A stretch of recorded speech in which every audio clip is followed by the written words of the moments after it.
Hello, welcome to Something Rhymes with Purple. I am sitting opposite, as always, my co-presenter. He's only a picture on my screen, but what a picture he is. Always energetic, always in front of Marilyn. Regular listeners will know exactly what I mean by that, and always with a smile on his face. Hi, Gyles. I ought to explain to our listeners, regular or otherwise, that Marilyn is on a screen behind me, and it's very few people in the world are known by their first name alone, but you guessed right, it is indeed Marilyn Monroe, who I wish I'd met, but I never did, though I was lucky enough at school to have a friend whose mother was the photographer Eve Arnold, who took a whole series of photographs of Marilyn Monroe in the 1950s, and I think took the last famous pictures of her. And so when I was a little boy, I felt I knew Marilyn Monroe because I knew someone who knew her. So at one remove, I have a connection with Marilyn Monroe. They were Americans, but we're not going to America in this episode, are we? Where are we going? We are going to the sound of Bow Bells because we are going to talk about Cockney rhyming slang. But I must just say that you and I are about to do something quite exciting. Oh. Thanks to you, because you suggested me. I have never been on this programme before, but you have. We're going to do Celebrity Gogglebox together. It's very exciting. I tell you, the reason I suggested you, I've been lucky enough to do it over several years.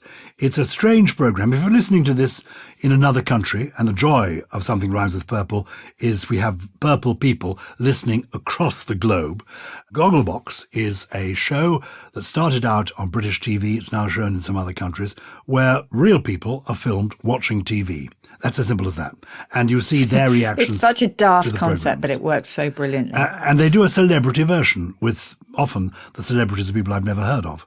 Exactly. Well, that would be me. But I've done it over several years. And each time I've done it, as a result, I think, direct result of doing it with me, they've ended up being made dames. Now, again, if you're around the world, you won't know what this means. Being a dame, it's an honour bestowed by the sovereign on distinguished women in our country and culture, who then become called Dame so-and-so, so-and-so. And I first did it with a wonderful actress called Sheila Hancock, who is now 90 years of age. And when we'd finished making Celebrity Gogglebox, she was made a dame. So she's now Dame Sheila Hancock. Then I did it with Maureen Lipman, another actress friend of mine, very wonderful actress, currently in the soap opera Coronation Street and actually playing on the West End stage in a brilliant play called Rose. Anyway, she became a dame. Then along came Joanna Lumley, a dame. And my wife said, you know what's happening? This is, in previous years when the late Queen was still alive, Elizabeth II. She said the Queen must be watching this Celebrity Gogglebox. And she thinks these poor women having to sit there on the sofa watching television with Gyles, the Queen must feel very sorry for them and has made them dames. Of course, they became dames in their own right because they are remarkable people. So you are going to be my non-dame person this year. And who knows, as a result of this, it's worked for everybody else, you may find in the New Year's honours next year, you become, lovely, wouldn't it, Dame It Susie ain't Dent. going to happen. But do you know what? I am so excited about this. So I am going to be joining you, I think you probably already knew this, on the Gogglebox sofa. I am going to be making my absolute debut. I'm a total virgin at this. I can't wait. What you will find, and this is fascinating, is that it's for real. We will be sitting together because on my your sofa in my house, and we will be watching TV together. And the cameras are hidden cameras, and the crew, they come and install them, then they go away. It's genuine. It's just you and me sitting there. Like surveillance. I'll prepare the snacks, get the Snacks, tea, get the coffee, get maybe the chilled white wine, whatever you want, and we just watch the shows together. It should be fun. Wait. I don't know. When's the series starting? Wait. When are they putting this out? Well, if anybody wants to watch it, you can watch all streams, Celebrity Gogglebox. It's on Fridays, 9 p.m. at Channel 4. Great. Now, as you know, as you'll discover, I live in Barnes, which is in southwest London. Yes. But for today's episode, we're going to another part of London, aren't we? Where are we off to and why? Well, we are going to talk about Cockney rhyming slang, which means we take ourselves and the listeners to within the sound of the Church of St Mary le Bow. But that was, as you probably know, it's got some history because it was destroyed in 1666 by the Great Fire of London, rebuilt by Sir Christopher Wren, destroyed again in 1951 in the Blitz, and then I'm not sure it exists anymore, but it is part and parcel, isn't it, of the fabric of being British. Yes, and it's within the earshot of Bow Bells, or is it? Yeah. There is no Bow Bell, is it? It's just the bells of St Mary Le Bow. St Mary Le Bow. I am going to look this up to see whether it exists. I'm sure I think it probably does, still does. because I think the bells themselves were replaced. The original bells were replaced in the 1960s, and it's part of the East End of London. These are. Yes. It's one of the many churches in the city of London. Beautiful churches, a number of them designed and built by the great Sir Christopher Wren. But the core of the East End of London includes places like Bethnal Green, Whitechapel, Spitalfields, Stepney, Wapping, Limehouse, Poplar, Aldgate, Shoreditch, the Isle of Dogs, Hackney, Hoxton, Bow itself, Mile End. These are all part of that part of London, the East End. And people who come from that part of the world, they speak, or they can do, some of them speak with a Cockney accent, and they've developed a kind of Cockney language known as Cockney rhyming slang. So while we're recording this, we could be having a cup of Rosie Lee, which is rhyming slang, isn't it? Yeah. Rosie Lee tea. And we're looking at each other on our Zoom screens. I'm having a butcher's at you. And butcher's is butcher's hook. Butcher's hook, look. Exactly. Yes. I'm going to just interrupt and say, because I should have known this, especially because I love Cockney rhyming slang. So the church was destroyed during the Blitz, as were the bells. But now it has 12 bells, and they were hung in 1961 as part of the repair programme after the war. So there we are. You can be born within the sound of Bow Bells, and Bow Bells, on a clear day, you can hear them in all those places that I mentioned. If you've got very good hearing, you could even hear them probably in East Ham, or Stratford East, Walthamstow, even West Ham. It's basically the East End of London is where they speak Cockney, and they have Cockney rhyming slang. Yes. What is the origin of this strange form of language, and it's slang? What is slang in a nutshell? What is the language called slanguage? Slang is often given a very hard time, but it's the sort of, I'd say, unofficial, sort of informal vernacular that for, people tend to see as sort of improper English and something that should only be used in certain places and certainly shouldn't be in dictionaries. The Countdown Dictionary includes lots of slang precisely because it's designed as a code. And for outsiders, it's important to crack that code. So dictionaries of slang have existed almost since all dictionaries. In fact, they were some of the first dictionaries ever to be compiled. There was a lovely definition about slang by one linguist, I think it was Carl Sandburg, who said, slang is the language that spits on its hands, rolls up its sleeves and gets to work. Wonderful. Which is wonderful. I'll tell you a bit about Cockney. So the word Cockney itself is a really strange one because the original meaning of that word was a pampered or spoiled child. And we think that might come from a similar word, cockney, meaning a cock's egg. And obviously cocks don't lay eggs. So it actually meant a sort of poor version of a hen's egg. So something that was small and misshapen. And then the pampered child meaning that it had then developed into an insulting term for someone who lives in the town. Now, English is full of insults between town dwellers and country dwellers, as you know. And those who lived in the country, who were rural and who saw themselves as being kind of strong and rustic and the salt of the earth, they regarded those who were urbane, living in urban places, as weak, in contrast to their hardier selves. And so Cockney began to be even more insulting, really. But then by the beginning of the 17th century, it really narrowed in its geography. And as we say, it applied to someone from the East End of London. So it's had a really, really strange journey. We think that the rhyming slang itself emerged as a playful but quite important banter amongst costermongers. What is a costermonger? So a costermonger, the coster bit is from costard, which is an old term for a sour apple or an apple, like a cooking apple. So they were the sort of the fruit and veg sellers. And essentially, it's thought that they wanted some kind of code with which to talk to them, talk to each other, but also to evade the authorities. So say they were up to some possibly under-the-counter dealings. They didn't want everybody else to know about it. And so they came up with this joyful banter. And this is not unusual because you and I have talked about Polari before, which was incredibly important, very playful, but also very important code amongst the gay community because homosexuality was illegal at the time. So these kind of tribal codes and slangs emerge all the time, and we think that Cockney rhyming slang was one of those. And what period are we talking about? So that was probably the late 19th century. Not that long ago. No, not so too Victorian long ago. times. Yeah. Because the word Cockney goes back far further to describe people from this part of town. Well, to describe, and also to, as I say, to have that, it's had that journey meaning all sorts of things. So yes, that was around before, and then applied to those, the slang spoken specifically within the East End of London. Good. So it's been in existence for 130, 140 years. And at least. The kind of ones that we know about, I mean, you talk about them being costermongers, people who are selling vegetables.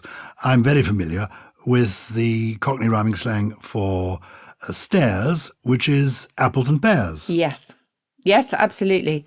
And that's one of the oldest. And rhyming slang had a real surge during the Second World War when troops, particularly troops from the East End of London, chose to entertain but also baffle other regiments fighting alongside them. So again, it became this sort of uniting, we're going to keep outsiders out. This is our sort of insider code.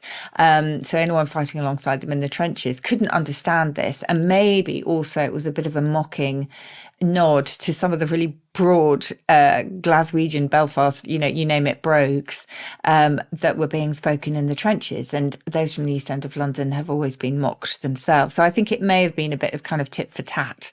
And it really, really did grow then. I think apples and pears, one of the very earliest. And it's never really looked back. And people go on inventing it. You say the word brogues there.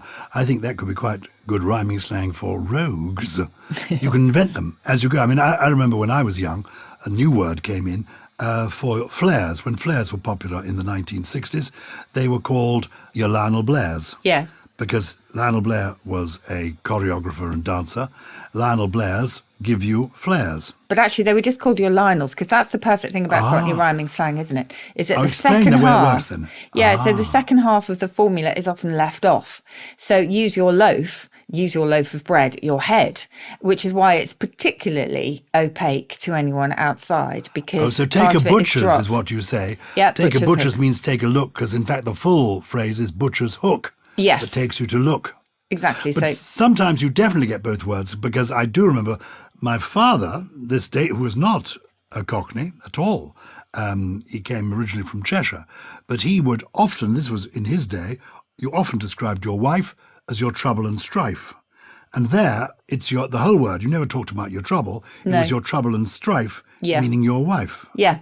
No, it's endlessly elastic. It really is. And there are some, some wonderful ones. The old dog and bone is another one of your examples. The phone. And what's that? The phone? The dog and bone, yeah. Dog and bone is the phone. Would you Adam and Eve it? Would you Adam and Eve it? Means would you believe it? Would you believe it? And what about, do you know about I'm completely brassic? Do you know about that one? I'm completely brassic. Is that classic? Brassic Park in the dark? No, brassic acid? No, it means skint, but it comes from boracic lint. And boracic lint is a type of medical dressing made from surgical lint, and it's soaked in this saturated solution of various things. But I mean, that one would be almost impossible. I mean, even for us to unpick, really, unless you were well versed in this. Having a Scooby, that's one of my favourites. Having a Scooby, having a Scooby-Doo, Clue. Oh my gosh. That's a brilliant one. That's very good. Let's take a plate of hake. Did you just make that one up? I made that up on the spot. That means let's take a break. See, let's take a plate of hake. You wouldn't know what I was saying. But if you did know, it means let's take a break. We'll have some more rhyming slang in a moment. I think you need a Jimmy, don't you? A Jimmy? Jimmy Riddle. That means having a piddle. Who was Jimmy Riddle? Who was Jimmy Riddle? Are you taking the Jimmy? Are you taking the... Yeah, what's that? Actually, what is the origin of taking the piss? Taking the piss is, it's just, we say taking the Mickey Bliss piss, but taking the piss itself is just using a rude word. And, obviously there's no urine theft involved. We'll raise the tone. Who Jimmy Riddle is here. Who is Jimmy Riddle? Jimmy Riddle was an American country musician. Oh. Primarily known for the vocal art of eefing. Do you know what eefing is? No. Well, this just gets deeper and deeper. Let's look this up. Just before we take the plates of hake.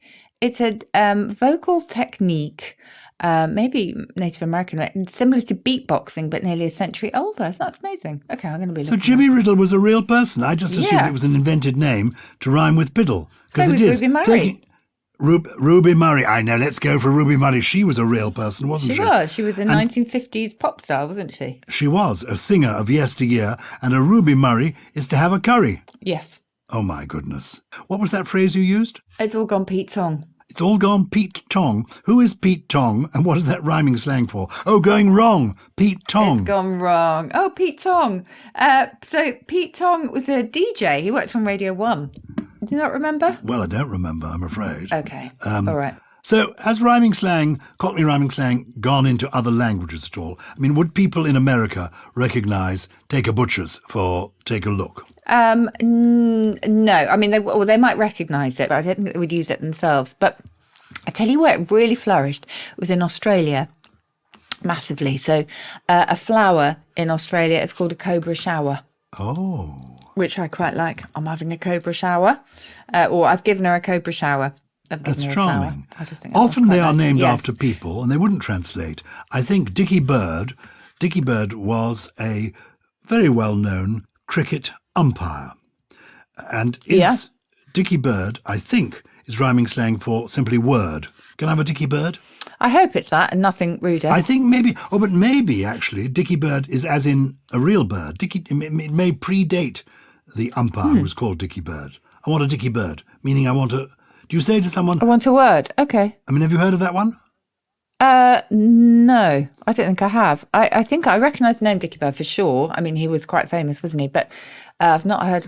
So you probably would say I need a Dickie, but that sounds quite rude. What about Rosie Lee?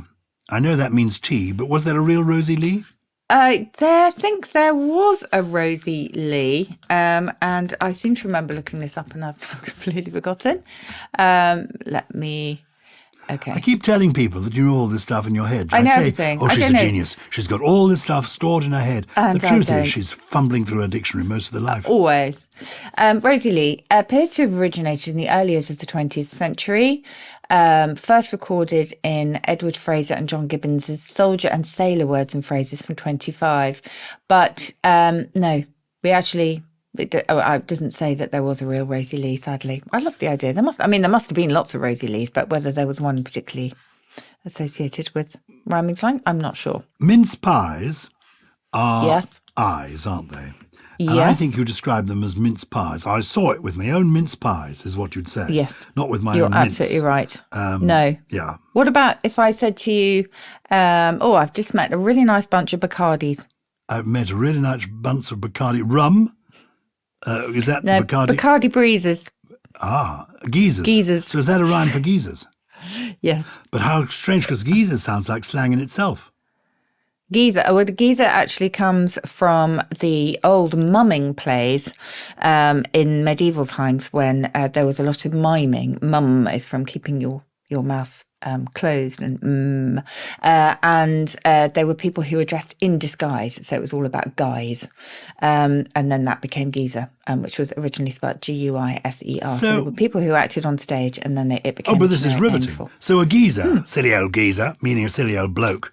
The original geezer was a guy, and it goes back to the mumming days. We were talking about the 14th, 15th century, when players would go around and perform in I was going to say pub car parks, but I mean, the courtyards outside a pub. They'd set up their stage and they'd perform their comedies or their dramas there. These were the mummers who became mumblers or they became mummers because they'd been mimes. Is that how it went? Yeah, it was mostly miming. Yeah. And so mum, as I say, lips closed. That's what mum is representing. And they were in disguise, or at least they were pretending to be other people, just as any actor would be on stage. And the guise bit became a geezer, as in Guiser, and then it became spelt Geezer. To go on now another little tangent, mum's the word is not rhyming same slang. thing. It's a phrase meaning keep quiet. Keep still, but that's the same thing. Keep your mouth closed. So it's nothing to do with your mother being discreet. No, Mum's the not word. at all. Nothing to do with the mother at all. It's don't mumble, don't mutter, don't be a mummer. Keep miming. How? What about if you had a cheesy on your foot? If you had a cheesy on your foot, would it be on your foot or your plates of meat? Because those are your feet, aren't they? Yes. And you call them your plates, not plates of feet. Oh, I've got my plates are killing me. That's plates of meat. So what were you asking me about? A foot? What? A cheesy on your foot would be a cheese and onion bunion. A cheesy on my foot comes from cheese and onion, rhyming slang for bunion. Bunion. How do we get from Tommy Tucker to supper? Because Tommy Tucker sang for his supper. Oh. I suppose that's not really rhyming slang. It's not really rhyming slang. It's just a bit one. of Tucker, You call it Tommy Tucker because you mean supper. Yeah. You were telling me about brogues and rogues. Yep. Well, actually, those are Kylie Minogues. So if you've got a right pair of Kylies chasing you, they're rogues. And if alternatively, you might be wearing a nice pair of Kylies if you're wearing nice brogues. That's very good. And if they're chasing you in a jam jar, it's a police car, is it? Very good indeed. Yes. No more porky pies from you, Susie Dent. Porky pies? Porky pies lies. Yes. Tell me a couple of porkies. And what about if you are, in your arguments, very Sir Tim? Sir Tim, oh Lord, Sir Tim Rice. That's nice. No, it's another Sir Tim. Sir Tim Rice, precise. I'm not sure that's that good, that one, but I think you've made that up on the spot, hoping to get away with it. Recent ones. We both love Sir Tim. Do you know what we should do? I think we should nip down to the Rubber Dub and yes, please.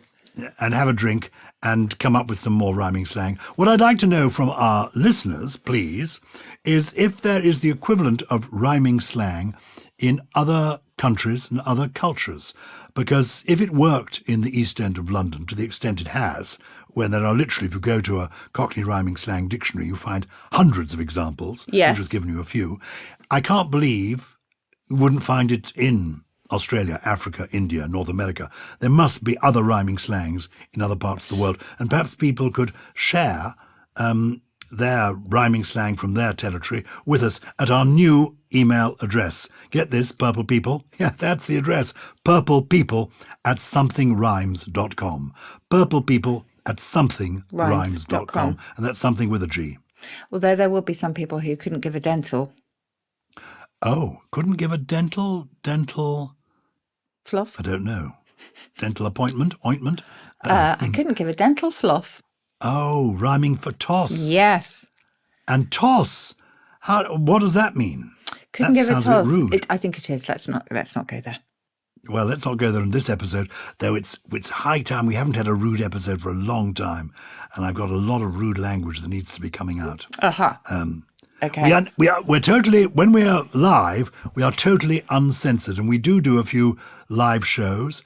We're going to be next on stage, I think on the 16th of July, at the Bristol Old Vic. Yeah. Now, this is the theatre where they've got a genuine thunderball up above the stage. They've actually got a machine where they roll balls down this wooden machine in the gallery of the theatre, and it makes the noise of thunder. And you can then tell your story about the origin of stealing my thunder. Yeah. Perfect. The Bristol Old Vic, 16th of that. July. Tickets have gone on sale. Each show is different. Come and join us. And for tickets and info, you go to somethingrhymeswithpurple.com. Okay. Lovely. Have people been in touch with us this week? Oh, they have. Do you know what? We've had a lovely one. I really enjoyed this one from Kat Benzie, who's in Connecticut. And you were talking about how we have listeners from across the globe. And she says, and I loved this, she says that our podcast gives her an emotional boost, whether she needs it or not, which is really touching to hear, Kat. Thank you. But this is what I loved. She says, in the vein of oxymorons, is there a word for phrases that seem benign, but often have a kind of negative sense, such as, what's the matter with you? What's happened to your face? And she says, my personal nemesis, why don't you calm down? I love all that. And I essentially went to the Oxford English Dictionary because, as far as I know, there is no term for that kind of category. And I looked at synonyms for a backhanded compliment, first of all, but then for anything that is sort of backhanded. And backhanded in turn reminded me of the parting shot that I've talked to you about, which was originally a Parthian shot. Do you remember this? The horsemen of ancient Parthia in Greece had a strategy of riding away from a battle as though in surrender and then turning around on their saddle and delivering an arrow backwards, which was lethal. And that's exactly what these are, it seems to me. They're not, I mean, they're not all really bad, but what's the matter with you is never going to be a nice one. Or what happened to your face is never going to be, you look lovely. And anyway, the synonyms that I most liked, Kat, was hooky crooky, something that is just backhanded, and that is from the 19th century. That's a bit hooky crooky. Hooky crooky. Sounds a bit like a bit of rhyming slang too. It does. Certainly rhyming. We've got another inquiry about etymology. Okay. Hi, Susie and Gyles. My name is Justo. I'm from Argentina, and I have to say I love your show. I was wondering what would be the story behind your names. What would be the etymology of Gyles and Susie? Okay, keep up the good work. Oh, what an intriguing question. It is, but you must know the etymology of your word, because have we not talked? I think we may have talked about this before, but a long time ago, and I don't blame anybody for forgetting it. Well, I don't blame myself for forgetting it. I'm so old now, I don't know the etymology of Gyles. I do know that it's in French, it's Gilles, and in Latin, it's often translated as something like Aegidius. Exactly, which in turn is from the Greek Aegidion.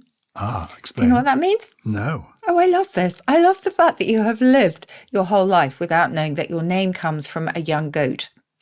Thank you for that. Maybe my parents spared me that knowledge. A young goat. It means a kid. Stop kidding about. I'm a young goat, and now I'm an old goat. I discover that I'm named after... That's terribly funny. I had no idea. Yes. Oh, that is it. My wife will be amazed that I didn't know that, because she always says to me, God, you are so self-absorbed. Knowledgeable. Don't you ever get bored with yourself, Gyles? The rest of us do. Aegidius comes from a goat, a young Greek goat. Aegidion, yes. And a young Susie goat. is obviously a shortened version or derivation of Yes. Susan. Susan, Susanna, all Hebrew. And this is lovely because it comes from a word Shoshana, meaning lily of the valley. Oh, that's lovely. It's pretty, isn't it? Been I'm named sorry that after I you. have the lily and you have the goat. Yes. That's very good. Well, what a combination we are. We are. Now, do you have for us 3 special words to take away and try to remember? Yes, I do. And I'm going to start off with a word that the writer Mark Forsyth, who wrote the Etymologicon, many people will know. This is one of his all-time favourite words because he finds it so beautiful to say, wamblecropped. Oh. Wamblecropped. And it's not got a very nice meaning, despite its sound. It means overcome with indigestion. And that is spelled Wamblecropt. That's a very useful word. And for those of us who suffer from something called acid reflux, I think it's a word we actually wanted to use. Wamblecropped. Wamblecropped, yes. Excellent. The next one is, I find this quite poetic, but some people might find it a bit dark. It is an older English word that fell out of use for the body, and it is banlocker. And it means a bone locker. Oh, so the body, the flesh that goes on top of the bones, locks them in, and it's known as a bone locker? Is that how you spell it? A bone locker. It is, yes. Or it is the locker, you know, like you put things in a locker for your bones. And it's spelled B-A-N-L-O-C-A. But I just think bone locker. B-O-N or B-A-N? B-A-N. But I don't think many people use the Old English. I think just bone locker itself is probably quite... It's legitimate. Yes. So you can say, so if you came in and there was the corpse lying on the floor, you'd say, and I saw the bone locker lying there. You could do, or you could say, I don't know what's happened with my bone locker. I'm just so wamblecropped. There you go. Is there a third word? Yes, there is a third word. I think I may have mentioned this when we years ago talked about drinking and the pub, and it's a sneck lifter. Do you remember what a sneck lifter is? I think there was even a beer called this, actually. Sneck up is a phrase used by Shakespeare, but it's an insult meaning shut up or, go away. Sneck up. Is sneck to do with neck? You lifting something? It is to do with obviously lifting something, but the sneck here is the latch of a door. So the idea is that a sneck lifter lifts the latch of the pub door, peers round, and then looks to see if anybody will buy them a drink. Oh. So it is the person who turns up to the pub without much money at all. Very good. A sneck lifter. Those are 3 good words. Well, thank you. I think we put them on our website, don't we, each week? They're on the programme description, yes. Yeah, so people can find out if you want to know the spelling of the word and want to do some more homework. And I think we tell people what my poems are too. And this one, yes, I thought, please. Since we're going to be spending time together at my home, on my sofa, doing Celebrity Gogglebox over the next few weeks, and you're my friend, I thought I want a poem about friendship. And I thought, well, what's my favourite short poem about friendship? And it's by one of my favourite female poets, Stevie Smith, called The Pleasures of Friendship, by Stevie Smith. The pleasures of friendship are exquisite. How pleasant to go to a friend on a visit. I go to my friend, we walk on the grass, and the hours and moments like minutes pass. And I hope, Susie, you find, when you come and sit on the sofa with me, and we're doing Celebrity Gogglebox together, that the hours and moments will like minutes past. In fact, they do. And then when it ends up edited, you'll find they're like seconds that pass. But anyway, it's fun. I love that. Thank you. I very much look forward to sitting next to you on the sofa and I'm watching TV. As I say, it's such a strange concept, but I can't wait. Very grateful, as always, to anyone who has listened to the show, to anyone who's just discovered it, and to all of those who have steadfastly been with us since the very beginning. Please keep following us on Apple Podcasts, Spotify, Stitcher, Amazon Music, or wherever you get your podcasts. You can find us on social media, as always, at Something Rhymes on Twitter and Facebook, or at Something Rhymes With on Instagram. And we have the Purple Plus Club, don't we, Gyles? Oh, yes. Ad-free listening. Exclusive bonus episodes. Well, that was a funny laugh. Well, there we are. Well, Something Rhymes with Purple is a Sony Music Entertainment production. It was produced by Naya with additional production from Hannah Newton, Naomi Oiku, Chris Skinner, Jen Mystery, and Richie, who is with us here today because, well, he just couldn't really be bothered to show up. I saw him outside the pub, peering in. He's a sort of a snake. He is a short. That's very true. But despite the fact that he wasn't here, we have Richie, and well, I think we had a real chicken korma today, don't you? Chicken korma? A bit of a stormer? A stormer. Who needs gully?